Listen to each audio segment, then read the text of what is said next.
السلام عليكم مربين الدواجن في كل مكان، اهلا وسهلا بحضراتكم. احيانا في فصل الشتاء احيانا بنستلم الكتاكيت ونحضنها زي ما احنا متفقين على 33 درجة، الا ان حضرتك تفاجأ ان الكتاكيت لسه ما زالت لما حوالين بعضها ومتجمعة وبردانة. طيب ايه المشكلة؟ يكونش الترمومتر فيه مشكلة؟ تشك في الترمومتر كده وتحاول تلاقي الموضوع مش لا الترمومتر مظبوط. بيوصل بيك الحال انك تشك في الكتاكيت نفسها، يعني بيبدأ ان انت مش قادر توصل طب خساره، ده احنا في الشتاء هترفع الحراره هتعوز فلوس اكتر، لان كل ما ترفع الحراره في الفتره الاخيره من 30 وانت طالع كل ما بتعوز بترول اكتر. يعني انك ترفع الحراره مثلا من 15 ل 20 سهله، من 20 ل 25 اسهل شو، لكن الحراره لما بتعوز ترفعها فوق ال 30 في فصل الشتاء القارس بيكون الموضوع اصعب ومكلف جدا. الدرجه الواحده قد 5 درجات من اللي في الاول، كلنا فاهمين طبعا النقطه دي. فعلشان كده انت بتبقى مش قادر. طب اعمل ايه؟ ده الحراره انت جايب اخرك اصلا، انت وصلت ل 33 بالعافيه. ايه هو الحل؟ او اصلا المشكله دي سببها ايه؟ وايه هي التركه الجميله اللي اقدر افيدك النهارده من خلالها تقدر توفر فلوس كتير جدا، خصوصا في فصل الشتاء، لان التكلفه بتكون عاليه جدا بسبب البترول او الديزل اللي بنصرفه على موضوع التدفئه. ده هيكون موضوع حلقتنا النهارده يا شباب، وكالعاده ما تنساش تشترك معانا في القناه حالا علشان يصلك كل جديد، ولو عندك اي سؤال انزل حالا اكتبه في التعليقات، وان شاء الله نكون عند حسن ظن حضراتكم. ويلا بينا حالا نبدا على بركه الله.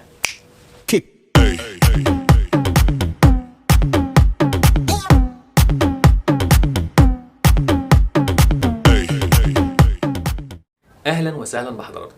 اللي بيحصل يا شباب ان الكتاكيت معانا بتتاثر بالرطوبه ايضا بجانب الحراره. يعني على سبيل المثال لو انت محضن على 33 والرطوبه مثلا 20% بس، ده بيخلي احساس الطائر بالحراره ضعيف، يعني ممكن يحسها 30. انا هنزل لك جدول دلوقتي على الشاشه في الفرق، او في اذا كانت الرطوبه مثلا 20% 30% والحراره مثلا 33، الطائر هيحسها كام؟ ولو نفس الحراره 33 ورطوبه زي ما هو ظاهر على الشاشه دلوقتي مثلا 60 70%، الطائر بيحسها كام؟ طيب اللي انا عايز اوصله من خلال الصوره اللي قدام حضرتك على الشاشه ان انت كمربي لو محضن على 33 والكتاكيت لسه متجمعه حوالين بعضها، فهناك اكثر من احتمال للموضوع ده. الاحتمال الاول ان يكون اصلا ارضيه العنبر لسه بردانه، يعني حضرتك مثلا ما دفتش العنبر قبل استلام الكتاكيت ب 24 ساعه، خصوصا في فصل الشتاء. اذا انت ما دفتش العنبر قبل استلام الكتاكيت هتلاقي الكتاكيت اول يومين متجمعه حوالين بعضها، مع ان الترمومتر 33، يعني الحراره في الترمومتر مظبوطه. السبب التاني او الاحتمال التاني انك تكون الرطوبة عندك ضعيفة، فبرضه احساس الطائر بالحرارة بيكون اقل، فتلاقي الكتاكيت متجمعة برضه وبردانة، وده بيأثر طبعا على سحبها للعلف. وطبعا بتيجي اخر الدورة تلاقي الكتكوت او الفراخ ما هياش ظابطة في الوزن معاك، ده بسبب التحضير او اول اسبوع من عمر الطائر. كلنا عارفين يا شباب ان اول اسبوع من عمر الطائر هو اصلا يعتبر 50% من الدورة. اذا عرفت تحضن كويس، تستقبل كتاكيتك كويس على حراره مظبوطه ورطوبه مظبوطه، والكتاكيت كلت كويس، وتوزيع السقايات والعلافات مناسب لكل الكتاكيت، بحيث ان انت على عمر اسبوع الكتكوت يوصل معاك من 170 ل 200 جرام، يبقى انت كده يعتبر 50% من الدوره خلصت. لكن اللي بيحصل يا شباب في الاحتمال الثاني ان تكون الرطوبه عندك في العنبر ضعيفه والجو بارد جدا، فانت يا دوب وصلت ل 33 في الترمومتر، الا ان احساس الطائر بالحراره ممكن ما يجيبش 30.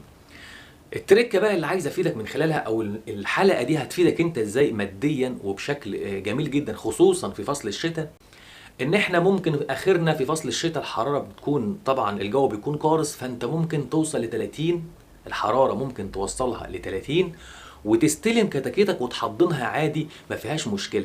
ده لانك تقدر ترفع الرطوبه ل 60 70%. طب ازاي ارفع الرطوبه ل 60 70%؟ تقدر انك تزود عدد الطباق اللي فيها ميه، يعني مثلا انت بتحضن على تلت العنبر او نص العنبر في الاول، تقدر تخلي النص التاني من العنبر عباره عن طباق فيها ميه، او ترش على وش النشاره كل ساعه رشه كده. طبعا الرش ده خارج النص التاني اللي ما فيهوش كتاكيت، فبتزود من خلال الميه دي الرطوبه، فيزيد احساس الطائر اللي حرارته في الترمومتر 30 يزيد احساسه بالحراره اكنها 33. فتبص تلاقي الكتاكيت بتاكل وبتشرب ومفروده عادي خالص ولا اكن في مشكله. يعني انا لو بربي في فصل الشتاء القارس الحراره بتكون صعب انك توصلها ل 34 او 33، يا سيدي العزيز تقدر توصلها ل 30 وترفع الرطوبه ل 70% اول اسبوع. تقدر تمشيها كده، وبعد كده هتبص هتلاقي نفسك الكتكوت خلاص مش محتاج الرطوبه العاليه دي. تقلل بقى انت الرطوبه سنه سنه، يعني تتحكم في الرطوبه وتثبت حرارتك على 30. مفيش مشكله خالص يا جماعه. خلي بالكم معايا من حاجه، الموضوع ما هوش ترمومتر، الموضوع هو عينيك. انت بتربي كتاكيت وفاهم ان الكتاكيت لما بتتجمع حوالين بعضها يعني بردانه، بغض النظر عن الحراره اللي في الترمومتر. زي ما اتفقت معاك في اول الحلقه، ممكن يكون الترمومتر على ارتفاع عالي الكتكوت ما يحسش بالحراره زي ما هو في الترمومتر. يعني خلي دايما عينيك هي الاساس. وبكده يا شباب نكون وصلنا لنهايه حلقتنا، يا رب اشوفكم دايما في خير واحسن حال. كان معكم الدكتور سامح عسل، والسلام عليكم ورحمه الله وبركاته.